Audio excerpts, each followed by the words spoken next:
안녕하세요 여러분. 오늘 하루도 주님의 도우시는 손길을 경험하는 여러분들이 될 수 있기를 예수님의 이름으로 축복합니다. 오늘 본문은 열왕기하 3장입니다. 유다의 여호사밧 왕 18째 해에 아합의 아들 여호람이 사마리아에서 이스라엘을 12해 동안 다스리니라. 그가 여호와 보시기에 악을 행하였으나 그의 부모와 같이 하지는 아니하였으니 이는 그가 그의 아버지가 만든 바알의 주상을 없이 하였음이라. 그러나 그가 느밧의 아들 여로보암이 이스라엘에게 범하게 한 그 죄를 따라 행하고 떠나지 아니하였더라. 모압 왕 메사는 양을 치는 자라 새끼 양 10만 마리의 털과 수량 10만 마리의 털을 이스라엘 왕에게 바치더니 아합이 죽은 후에 모압 왕이 이스라엘 왕을 배반한지라. 그때 여호람 왕이 사마리아에서 나가 온 이스라엘을 둘러보고 또 가서 유다의 왕 여호사밧에게 사신을 보내 이르되 모압 왕이 나를 배반하였으니 당신은 나와 함께 가서 모압을 치시겠느냐 하니 그가 이르되 내가 올라가리이다. 나는 당신과 같고 내 백성은 당신의 백성과 같고 내 말들도 당신의 말들과 같으니이다 하는지라. 여호람이 이르되 우리가 어느 길로 올라가리이까 하니 그가 대답하되 에돔 광야 길로니이다 하니라. 이스라엘 왕과 유다 왕과 에돔 왕이 가더니 길을 둘러 간지 7일 만에 7일에 군사와 따라가는 가축을 먹일 물이 없는지라. 이스라엘 왕이 이르되 슬프다. 여호와께서 이 세 왕을 불러 모아 모압의 손에 넘기려 하시는도다 하니 여호사밧이 이르되 우리가 여호와께 물을 만한 여호와의 선지자가 여기 없느냐 하는지라. 이스라엘 왕의 신하들 중에 한 사람이 대답하여 이르되 전에 엘리야의 손에 물을 붓던 사밧의 아들 엘리사가 여기 있나이다 하니 여호사밧이 이르되 여호와의 말씀이 그에게 있도다 하는지라. 이에 이스라엘 왕과 여호사밧과 에돔 왕이 그에게로 내려가니라. 엘리사가 이스라엘 왕에게 이르되 내가 당신과 무슨 상관이 있나이까? 당신의 부친의 선지자들과 당신의 모친의 선지자들에게로 가소서 하니 이스라엘 왕이 그에게 이르되 그렇지 아니하니이다. 여호와께서 이 세 왕을 불러 모아 모압의 손에 넘기려 하시나이다 하니라. 엘리사가 이르되 내가 섬기는 만군의 여호와께서 살아계심을 두고 맹세하노니 내가 만일 유다의 왕 여호사밧의 얼굴을 봄이 아니면 그 앞에서 당신을 향하지도 아니하고 보지도 아니하였으리이다. 이제 내게로 검은고 탈 자를 불러오소서 하니라. 검은고 타는 자가 검은고를 탈 때 여호와의 손이 엘리사 위에 있더니 그가 이르되 여호와의 말씀이 이 골짜기에 개천을 많이 파라 하셨나이다. 여호와께서 이르시기를 너희가 바람도 보지 못하고 비도 보지 못하되 이 골짜기에 물이 가득하여 너희와 너희 가축과 짐승이 마시리라 하셨나이다. 이것은 여호와께서 보시기에 작은 일이라. 여호와께서 모압 사람도 당신의 손에 넘기시리니 당신들이 모든 견고한 성읍과 모든 아름다운 성읍을 치고 모든 좋은 나무를 베고 모든 샘을 메우고 돌로 모든 좋은 밭을 헐리이다 하더니 아침이 되어 소재 드릴 때에 물이 에돔 쪽에서부터 흘러와 그 땅에 가득하였더라. 모압의 모든 사람은 왕들이 올라와서 자기를 치려 한다 함을 듣고 갑옷 입을 만한 자로부터 그 이상이 다 모여 그 경계에 서 있더라. 아침에 모압 사람이 일찍 일어나서 해가 물에 비침으로 맞은편 물이 붉어 피와 같음을 보고 이르되 이는 피라. 틀림없이 저 왕들이 싸워 서로 죽인 것이로다. 모압 사람들아 이제 노력하려 가자 하고 이스라엘 진에 이르니 이스라엘 사람이 일어나 모압 사람을 쳐서 그들 앞에서 도망하게 하고 그 지경에 들어가며 모압 사람을 치고 그 성읍들을 쳐서 헐고 각기 돌을 던져 모든 좋은 밭에 가득하게 하고 모든 샘을 메우고 모든 좋은 나무를 베고 길 하레셋의 돌들은 남기고 물매꾼이 두루 다니며 치니라. 모압 왕이 전세가 극렬하여 당하기 어려움을 보고 칼찬 군사 700명을 거느리고 돌파하여 지나서 에돔 왕에게로 가고자 하되 가지 못하고 이에 자기 왕위를 이어 왕이 될 마다들을 데려와 성 위에서 번제를 드린지라. 이스라엘에게 크게 경노함이 임함에 그들이 떠나 각기 고국으로 돌아갔더라. 아멘. 자, 아하시아가 왕위에 오른 지 2년 만에 아들이 없이 죽자 그를 대신해서 그의 동생 여호람이 이제 북이스라엘의 왕이 됩니다. 같은 시기에 유다의 왕이 된 이 여호사밧의 아들 여호람과 구별하기 위해서 북이스라엘의 여호람은 이 여호람 왕은 요람이라고 부르기도 해요. 성경은 이 요람이 여호와 보시기에 악을 행했지만 그래도 그의 부모인 아합과 이세벨과 같지는 않았다 이렇게 평가를 합니다. 그는 여로보암의 길을 따라서 금송아지를 섬기기는 했지만 아합과 이세벨을 따라 이 바알과 아세라를 숭배하지는 않았던 것이죠. 하나님 없이 살아가는 사람들 가운데에도 돈이나 명예, 힘 이런 것들을 대놓고 아주 숭배하면서 따라가는 사람들이 있는 반면에 비교적 그런 것들에 좀 초연하고 도덕적으로도 훨씬 뛰어난 사람들이 분명하게 있어요. 믿지 않는 사람이라고 그런 사람이 없는 건 아닙니다. 그렇지만 요람 역시 그의 형제 아하시아가 아합의 죽음 이후에 배신한 모압을 통해서 그 사건을 통해서 하나님께 이 아하시아가 돌이키지 않았던 것과 동일하게 이 요람도 행동을 합니다. 그 일로 인해서 깨닫지를 못해요. 세상에서 더 윤리적인 수준으로 나은 사람이라고 할지라도 그들이 어렵고 힘든 일을 겪을 때 그들이 그 더 나은 윤리적인 수준 이런 것들 그리고 세상의 물질이나 그런 것들의 초연한 그런 좋은 마음 이런 것들로 그런 것들을 가지고 하나님께 스스로 돌이킬 수는 없는 겁니다. 큰 수입원이 되는 모압. 그래서 국고의 많은 부분을 차지하는 이 모압으로부터 오는 그 물품들을 그대로 잃을 수가 없었던 이 요람은 유다와 당시 유다의 속국이었던 에돔과 연합해서 모압 정벌에 함께 나서게 됐습니다. 요람과 함께 출정한 여호사밧은 당시 유다의 왕자리를 아들 여호람에게 물려준 상태예요. 자기 재위 17년에 이제 아들에게 물려줍니다. 사극에서는 이런 거를 선위라고 하죠. 그래서 아들에게 물려줬어요. 그리고 이제 상왕 역할을 하던 때인데 전에 아합과 연합해서 한번 벌써 모압 정벌하러 갔었죠. 그런데 그 연합에서 죽을 뻔했던 위기를 겪었고, 그때 아람이었네요. 아람과 싸워서 그 죽을 뻔한 위기를 겪었고, 이제는 국정 일선에서 물러났음에도 불구하고 이 여호사밧은 여전히 정치적인 남북 통일이라는 그의 어떤 의지, 고집 이것은 꺾이지 않아 있는 그런 상태인 것으로 보입니다. 그러니까 아버지에 이어서 아들하고도 또 이제 같이 연합해서 공동 전선을 펼치면서 그를 통해 이제 정치적인 남북 이스라엘의 통일을 원하는 꾀하는 그런 모습을 여전히 볼 수가 있죠.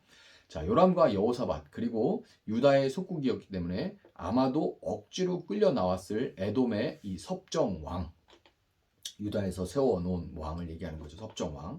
이렇게 세 왕이 모압 정벌에 나섰는데 원정 일주일 만에 커다란 난관에 봉착하게 됩니다.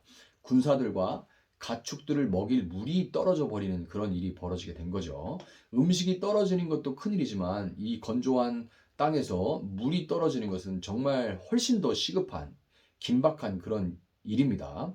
전쟁을 치르려고 나서는 이 군대가 설마하니 가장 기본적인 물조차 충분히 준비하지 않았을 리는 없는 것 같고 아마도 이 지금 가지고 있는 것에다가 중간에 어떤 지역 이제 에돔을 거쳐 가는 그 중간 어떤 지역에 가면 물을 얻을 수 있을 거다라고 예상을 하고 출발했던 것 같은데 골짜기나 골짜기 하천이나 오아시스가 건기에 다 말라버리면서 물을 얻을 수가 없게 된 그런 상황인 것 같아요. 참으로 예상치 못한 일에 낭패, 어떻게 할 수 없는 그런 낭패를 겪게 된 거죠. 만약 오던 길을 돌아간다고 해도 최소 일주일, 그리고 물은 또 여전히 필요하게 될 테니까 이런 상황에는 이제 적과 싸워보지도 못하고 이제 갈증으로 모든 병사를 다 잃어버릴 수 있는 그런 정말 오도가도 앞으로 가기도 그렇고 그렇다고 뒤로 가도 일주일이 걸리는데 물은 없고 이런 진퇴양난의 상황에 지금 처하게 된 겁니다. 요람처럼 주도적으로 일을 진행을 했든지 여호사밧과 같이 본인이 주도는 아니지만 보조적으로 이렇게 뭐 투자하든지 뭐 이런 일들 그 보조적으로 일을 진행을 했든지 아니면 에돔 왕처럼 진짜 억지로 끌려갔든지 억지로 하게 됐든지 어떤 형편이든지 우리는 살다 보면 이렇게 전혀 예상치 못한 어려움을 만나서 이러지도 저러지도 못하는 그런 상황을 만나게 됩니다. 누구나 이런 상황을 한 번씩 경험하는 것은 피할 수 없지만 중요한 것은 그러한 상황에 대처하는 태도겠죠. 요람은 슬프다. 여호와께서 이 세 왕을 불러 모아 모압의 손에 넘기려 하시는도다 하고 하나님을 원망합니다. 이것이 요람의 태도예요. 정말 기가 막히죠. 아니 언제 누가 모압을 정벌하라고 등 떠민 적이 있나요? 언제 모압 정벌하라고 등 떠민 적이 있나요? 그러니까 할 때는 자기 마음대로 시작해 놓고 자기 의도대로 일이 풀리지 않는다고 하나님을 원망하고 있는 겁니다. 수많은 생명이 걸려있는 이 대사를 지금 치르고 있음에도 불구하고 플랜 A가 잘못될 때 플랜 B, 뭐 플랜 C까지는 어렵다가도 최소한 플랜 B까지는 준비를 해야 되는데 그러지도 못하고 이를 그르친 자신을 성찰하기보다 하나님을 탓하고 누군가를 탓하면서 자신의 잘못을 물타기하고 합리화하는 것은 에덴 동산 시절부터 인간의 타락한 본성입니다. 반면에 여호사밧은 비록 자신의 고집으로 인해서 정치적인 남북통일이라는 이런 그런 자신의 고집으로 인해서 하나님의 뜻보다 앞서가고 있는 그런 어리석음에 노출되어 있음에도 불구하고 하나님의 은혜로 여전하신 은혜로 말미암아 어려움이 닥쳤을 때 이 여호사밧은 그 자리에 멈춰 서서 하나님의 뜻을 다시금 구하게 됩니다. 선지자 엘리사는 바알과 아세라를 섬기는 북이스라엘의 왕을 위해 하나님의 뜻을 구하고 싶지 않았지만 검은고 소리를 들으며 그 마음을 가라앉히고 하나님의 사람 여호사밧을 위해서 하나님 앞에 기도하면서 그분의 도우심을 구했습니다. 하나님은 골짜기 이곳저곳을 두루 파서 물이 고이도록 하라 이렇게 말씀을 하시죠. 어쩌면 우리나라에서는 당연한 얘기처럼 파가지고 물이 고이게 하는 거 뭐 당연히 그럴 수 있겠다라는 생각이 들 수도 있지만 이스라엘은 우리나라와 같이 비가 오면 물이 지하로 스며들어서 비가 오지 않을 때도 물이 있던 골짜기 하천 같은 데를 두루 이렇게 주변을 파면 물이 스며 나오는 그런 환경이 아닙니다. 그곳에는 비가 이제 건기엔 전혀 오지 않다가 우기가 되면 억수같이 오는데 비가 올 때만 그 건조하던 땅에 하천이 형성되다가 비가 그치면 다 언제 그랬냐고 말라버리는 그런 와디라고 하죠. 와디만 있기 때문에 골짜기를 두루 판다고 물을 구할 수 있는 것은 아닙니다. 하나님의 말씀에 따라 그런데 이제 두루 파놓고 나니까 그 땅에 다음날 아침이 되니까 모압 쪽으로부터 밤새 이제 물이 흘러와서 그 땅에 물이 고이게 되고요. 그 모습을 물이 고이니까 멀리서 보고 있던 모압 군사들은 아침 해로 인해서 이제 우리가 노을 질 때나 아침 해가 떠오를 때 붉게 타오르는 태양으로 인해서 그 물이 붉게 보이잖아요. 그것을 보고서 이제 이 세 왕이 이제 요람과 여호사밧과 그리고 에돔 왕이 물 문제 때문에 서로 다투다가 저렇게 사람들이 죽고 피를 흘렸나 보다. 그래서 저게 저 붉은 게 다 피다. 이렇게 생각을 하고 이제 노략을 하러 왔다가 큰 패배를 당하게 됐습니다.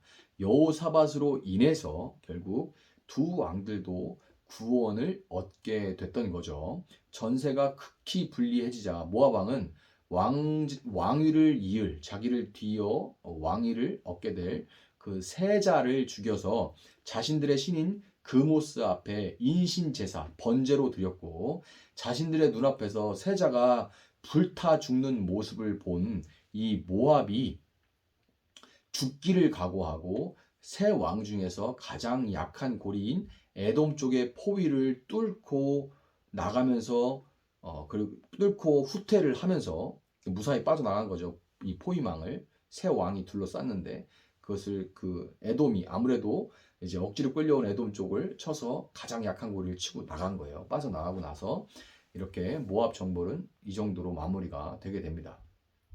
모압의 신은 자신을 섬기는 사람들로 하여금 아버지가 아들을 죽여 바치게 함으로써 그들을 위기에서 구원했습니다. 물론 그것은 그모스가 도운 게 아니에요.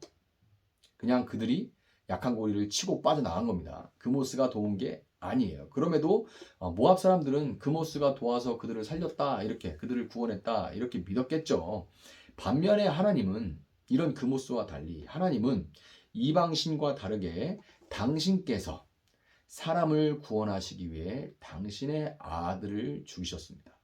우리 하나님은 인간의 헌신과 노동의 대가, 아들을 죽일 만큼 그렇게 모든 것을 다 드리는 그 대가로 찔끔찔끔 시혜를 베푸는 그런 신이 아니라 당신의 전부로 우리를 사랑하시는 하나님이신 겁니다. 그 하나님은 여호사밧과 같이 부족함에도 불구하고 참 고집스럽고 참 그 아집을 안 버리죠. 이 참 부족한 그런 사람입니다. 그럼에도 불구하고 우리의 어떤 조건이 아니라 아브라함과 맺은 영원한 언약 안에서 우리를 사랑하시고 우리를 도우시는 분입니다.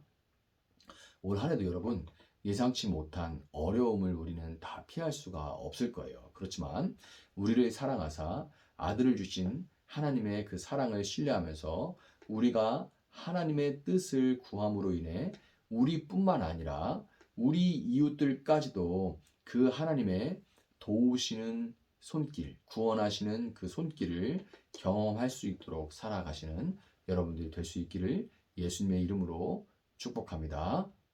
잠시 기도하겠습니다. 사랑하시는 하나님 감사합니다. 이렇게 오늘도 우리가 붙들고 살아갈 수 있는 말씀을 허락하여 주시니 감사합니다. 우리가 부족함에도 아무런 자격과 조건이 없음에도 불구하고 하나님이 우리를 택하시고 불러주시고 영원한 언약 가운데 우리를 도우시고 지키심을 참으로 감사합니다.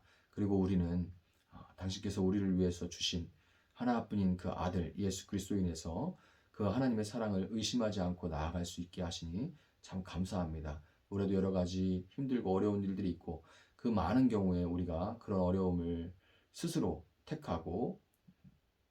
택하게 되겠지만 그 어려움 속으로 우리가 들어가기도 하겠지만 우리 어리석음을 불쌍히 여겨주시고 그 가운데서 우리가 이 요람과 같이 하나님을 원망하고 하는 것이 아니라 하나님의 뜻을 구하며 하나님의 도우심을 구함으로 그 가운데서 우리가 안연히 거하고 또한 그 어려움들을 이겨내고 인내하는 저희들의 모습을 통해서 하나님의 구원하시는 손길이 우리 이웃 가운데도 전해질 수 있는 그런 저희들의 한 해가 될 수 있도록 하나님 함께하여 주시옵소서. 감사하며 예수님의 이름으로 기도합니다. 아멘. 오늘 주신 말씀 붙들고 계속해서 기도합니다.